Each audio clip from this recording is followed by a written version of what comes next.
If you're tired of being broke, it's essential to take control of your finances by setting specific goals and creating a budget that holds you accountable.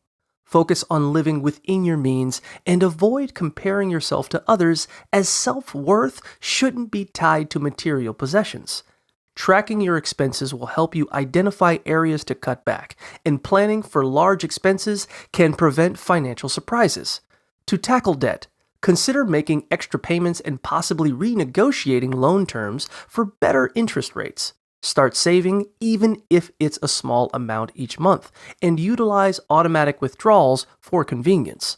Avoid lending money you can't spare. Steer clear of payday loans, and always evaluate the true cost of loans before proceeding.